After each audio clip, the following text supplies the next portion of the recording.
Welcome back to Vinay भटक्या. आपण आजचा व्हिडिओ हा एक स्पेशल व्हिडिओ असणार आहे. आम्ही ठाण्यावरनं तारकर्लीला जायला निघालो कोस्टल कोकण रोडनी, म्हणजे त्याला म्हणतात सागरी महामार्ग.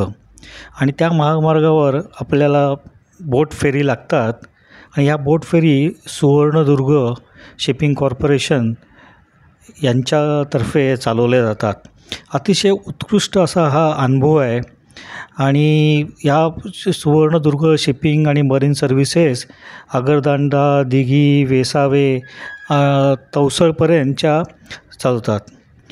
आम्ही ह्याच्यावरनं निघालो, अलिबागवरनं मुरुडला पोचलो आणि मुरुडवरनं पुढे तुम्हाला आगरदांडा ते दिघी ही फेरी मिळते. ही बेसिकली फेरी फिशिंग आणि टुरिझम करता प्रमोट करण्याकरता केलेली फेरी आहे. फेरीचा अनुभव हा अतिशय सुंदर असा हा अनुभव आहे. जेव्हा आम्ही अलिबागवरनं मुरुडला निघालो, मुरुडला जेवण घेतलं, लंच घेतला आणि मग तिथून आगरदांडावरनं दिघीला घेण्याकरता ही फेरी घेतली. तुम्हाला जर फेरीवरनं प्रवास करायचा असेल तर तुम्ही नेहमीच त्या प्रवासाच्या अगोदर ह्या फेरीचं टायमिंग काय आहे, किती वाजता सुटणार आहे, ही सगळी माहिती करूनच तिथे पोचा. म्हणजे कसं तुम्हाला तिथे जास्त वेळ उभं राहता येणार नाही.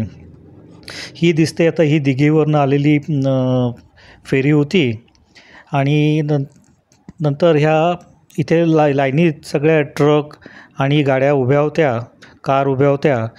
ते आगरदांड्यावरनं दिघीकरता मग आम्हाला तिथून पुढे घेऊन जाणार होते. आता ह्या फेरीमध्ये जेव्हा तुम्ही कार चढवता त्याला एक टेक्निक आहे आणि आम्ही तर पहिल्यांदाच चाललो होतो, त्यामुळे आम्हाला हे माहीत नव्हतं की रिव्हर्स टाकून फेरीमध्ये गाडी कशी टाकायची. त्यामुळे ती लोकं जरा आम्हाला थोडी घाई करत होती. पण आम्ही त्यांना सांगितलं, बाबा आम्ही तर पहिल्यांदाच आलेलो आहे, आम्हाला हे टेक्निक अजून काय माहीत नाही आहे. तर तशी ती लोकं तिथूनचं जे कर्मचारी आहेत त्या फेरीचे, ते अतिशय पोलाईट आणि तुम्हाला खूपच हेल्प करतात. तर आमची हा मित्र ही गाडी आता रिव्हर्समध्ये टाकतो आहे. रिव्हर्समध्ये टाकण्याचा फायदा एकच असतो की तुम्ही जेव्हा दुसऱ्या पॉईंटला पोचता तेव्हा तुम्हाला डायरेक्ट तुमची गाडी व्यवस्थित बाहेर काढता येते. आता तुम्ही बघत असाल इथे थोडीशी तिरकी करून गाडी आतमध्ये टाकायला लागते, कारण नाही तर खालती टच व्हायचा पॉसिबिलिटी असते. पण गाडीची जर हाईट क्लिअर असेल तर तसा काय प्रॉब्लेम येत नाही. आता ही जी कर्मचारी दिसत आहेत हे तुम्हाला अतिशय व्यवस्थित गाईड करतात आणि तुम्हाला सांगतात की कसे तुम्ही गाडी रिव्हर्समध्ये आणा. हे जे दिले हे त्या इथूनचं टाईम टेबल आहे. तर तुम्हाला जायचं असेल तर नक्कीच हे करा. तुम्ही तिथे गेल्यानंतर दिघीला पोचल्यानंतर तुम्हाला बऱ्याचशा गोष्टी तुम्हाला बघण्यासारख्या आहे. तिकडे तुम्हाला दिवे आगार आहे, श्रीवर्धन आहे, हरिहरेश्वर आहे. आणि ते सगळं झाल्यानंतर मग आम्ही दुसरी फेरी घेतली. ही दुसऱ्या फेरीसुद्धा असंच एक प्रोसिजर तुम्हाला करावं लागते गाडी टाकताना. पण काय काय ठिकाणी ते जे रोड असतात ते थोडेसे खालीवरती असल्यामुळे थोडंसं तुम्हाला जजमेंट यायला वेळ लागतो. आता ह्या फेरीवरनं तुम्ही जेव्हा पोचाल, बागमंडलावरनं निघालेली, तर दुसऱ्या साईडला गेल्यानंतर तुम्हाला ज्या काय गोष्टी तिथे बघण्यासारख्या असतात ते वेलास आहे, केळशी आहे, आंजर्ले आहे, हरणाई आहे, नंतर लाडेघर बीच, दापोली, हे सगळं तुम्हाला पलीकडच्या साईडने गेल्यानंतर रस्त्यावरनं तुम्हाला कवर करण्यासारखं ह्या गोष्टी आहेत. त्यामुळे या फेरीच्यामुळे तुमचा बराचसा वेळ असा वाचतो. वरनं तुम्हाला समजा 4 तास लागणार असेल तर फेरीमुळे तो जवळजवळ 50 ते 60% तुमचा तो ड्रायव्हिंगचा वेळ वाचतो. आणि दुसरी गोष्ट म्हणजे फेरीमध्ये अनुभवसुद्धा अतिशय सुंदर असा अनुभव आहे. तुमच्याबरोबर जर मुलं असतील तर ते नक्कीच फेरी एन्जॉय करतील. आता बघा ही कशी व्यवस्थित गाडी आम्ही लावलेली आहे. त्यांचे गायडन्स, ती लोकं जे कर्मचारी आहेत ते खूपच चांगले आहेत, पोलाईट आहेत आणि तुम्हाला चांगलं गाईड करतात. तर आता ही परत फेरी सुटल्यानंतर तुम्हाला जी समुद्रावरनं येणारी जी हवा असते, इतकी मस्त प्लेझंट अशी हवा असते. सगळे लोकं तिथे त्या डेकवर जाऊन वरती बसतात आणि बाजूचं निसर्ग सौंदर्य एन्जॉय करतात. खूपच निराळा असा अनुभव आहे. तुम्ही जर कोस्टल कोकण ट्रिप करणार असाल तर नक्कीच ह्या फेरीने प्रवास करा. पण जायच्या अगोदर फेरीचं टायमिंग मात्र नक्कीच समजून घ्या. किती वाजता सुटणार आहे, किती वाजता येणार आहे, म्हणजे तुमचा तसा तिथे वेळ जास्त जाणार नाही. हे बघा इथे वीकेंडला तर जास्त प्रवासी म्हणजे हेच असतात, टुरिस्टच असतात. आता ते वरती चढताना आपण बघितलं आहे. आता दुसऱ्या साईडला गेल्यानंतर गाड्या कशा काढतात हे सुद्धा एक इम्पॉर्टंट आहे. आणि लोकल माणसं तर तिथे नेहमीच जाणार येणारी असल्यामुळे त्यांना तसा काय प्रॉब्लेम होत नाही. त्यामुळे ते रिव्हर्समध्ये पण काय वेळेला टाकत नाही, ते सरळ तशीच्या तशी गाडीवरती डेकवर चढवतात. पण त्यांना नेहमीचीच प्रॅक्टिस असल्यामुळे, ते अनुभव असल्यामुळे ते त्यांच्या गाड्या बरोबर काढतात. आता बघा ह्या माणसांनी सरळ काढली गाडी, पण हे जे 2-4 लोकल लोक होते त्यांना त्यांनी पहिल्यांदा रिव्हर्स टाकलीच नव्हती. पण त्यांना नेहमीचीच ही सवय आहे. तर हे होतं तुमचं वेशवी बागमंडला फेरीचं टायमिंग. आता नंतर दुसरी जी फेरी आहे, तिसरी फेरी आपल्याला लागते ती दाभोळ टू धोपावे. आणि ही फेरी चालू झाली 2003मध्ये आणि ही ऑल सीझनमध्ये काम करत असते. कधी त्याची ही फेरी बंद पडत नाही असं त्या लोकांनी आम्हाला सांगितलं.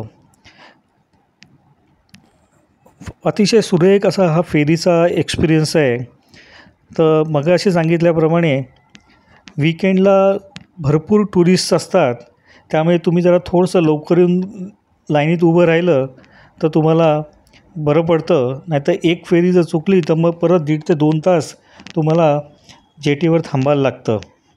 हे बघा काय सुंदर असं त्या फेरीमधनं दिसणारं हे सिनरी आहे.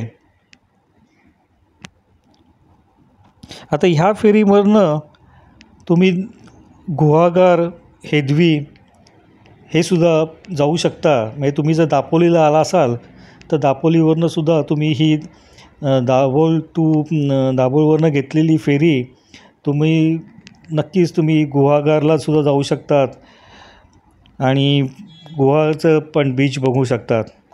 आम्हाला जायचं होतं ते तारकर्ली आणि देवबागला.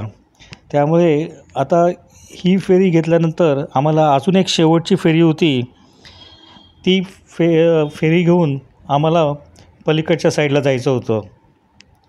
तर ओव्हरऑल हा जो व्हिडिओ जो केलेला आहे, हा फेरीचा एक्सपिरियन्स कसा असतो हे दाखवण्याकरता हा हा व्हिडिओ आहे.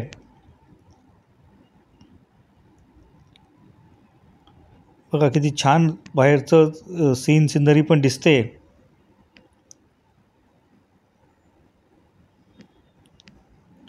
सगळी लोक तिथे उभं राहून एन्जॉय करत असतात. साधारण 10-15 मिनटाचा हा प्रवास आहे.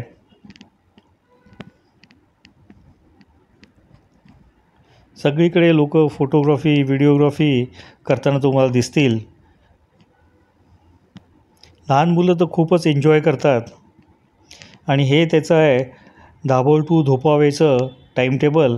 तरीसुद्धा तुम्ही जाताना त्या फोन नंबरवर नक्की चेक करा. आणि चौथी जी फेरी आम्ही घेतली ती जयगड तवसाल फेरी सर्व्हिस आहे. आणि ह्या फेरीमुळे आम्ही पोचणार होतो गणपतीपुळेला. रत्नागिरी, गणपतीपुळे त्या साईडला आम्हाला जायला ही फेरी एकदम सोयीस्कर होती. सगळ्या फेरी अतिशय स्वच्छ ठेवलेल्या आहेत आणि प्रत्येक फेरी प्रत्येक 4ही ठिकाणी टाईम टू टाईम फेरी सुटतात. कर्मचारीसुद्धा अगदी व्यवस्थित सगळ्यांना हेल्प करत असतात. तुम्हाला गाईडन्स देत असतात. तिकीटसुद्धा तुम्हाला 1-2 फेरीवर डेकवर येऊनसुद्धा तिकीट काढता येतात. तसं बघितलं तर फार काय महाग अशी ही फेरी नाही आहे. मग गाडीच्या बरोबर मला वाटतं 3 लोकांना का 4 लोकांना सुद्धा अलाउड आहे. आता हे समोरच्या साईडला दिसते, हे तवसाळचं त्या साईडला आहे, पलीकडच्या साईडला. फार सुंदर असा हा प्रवास आहे. त्यामुळे तुम्ही नक्कीच कोस्टल कोकण करताना मी तर म्हणेल प्रत्येकाने एकदा तरी कारनी कोस्टल कोकण हे सागरी महामार्गावरनं नक्कीच प्रवास करावा. साधारण 5 ते 6 दिवस तुम्हाला आरामात लागू शकतात. कारण प्रत्येक ठिकाणी तुम्ही एकेका ठिकाणी थांबत जा. कुठची हॉटेलं बुक करू नका, कारण ह्या रूटवर तुम्हाला बरेचसे होमस्टे मिळतील, हॉटेल मिळतील. जेवणाची तर चंगळच असते. व्हेज, नॉनव्हेज सगळ्या प्रकारची जेवण तुम्हाला कोकणात मिळू शकतात. कोकणी माणूस अतिशय प्रेमळ असा कोकणी माणूस आहे. तुम्हाला तो आपुलकीने नेहमी बोलवत असतो. तुम्हाला व्यवस्थित जेवणखाण देतो. हॉटेलमध्ये जा किंवा होमस्टेमध्ये जा, जेवण अतिशय रुचकर असं जेवण असतं. मोदकसुद्धा मिळतात, सोलकढी मिळते. त्यामुळे प्रत्येकाने एकदा तरी हा प्रवास करा कोस्टल कोकण.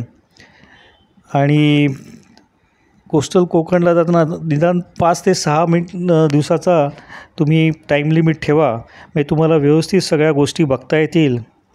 तसं बघितलं तर कोकणात बऱ्याच काही गोष्टी बघण्यासारख्या आहेत. समुद्रकिनारे तर आहेत, टेम्पल आहेत. पण तुम्हाला सगळ्या गोष्टी जर बघायच्या असतील तर खूपच वेळ लागेल. त्यामुळे मनाशी तुम्ही व्यवस्थित प्लॅनिंग करून मगच निघा की आपल्याला कुठच्या समुद्रकिनाऱ्यावर वेळ घालवायचा आहे, कुठच्या टेम्पलला व्हिजिट करायचे. आता ही फेरी आली होती आणि त्याच्यानंतर आम्ही गणपतीपुळेला आमचा स्टे होता. त्याच्यानंतर रत्नागिरीला आम्ही जाणार होतो. त्याच्यापुढे हे 4च फेऱ्या आपल्याला मिळतात त्या रूटला. तर असा होता आमचा हा कोस्टल कोकणचा प्रवास. Thanks for watching. हा व्हिडिओ फक्त फेरीकरताच लिमिटेड होता. जेव्हा दुसरा वेळ मिळेल तेव्हा बाकीच्या पण गोष्टी नक्कीच तुमच्याकरता घेऊन येईल. आवडल्यास सबस्क्राईब करा, शेअर करा, कमेंट्स करा. थँक्स. Bye bye.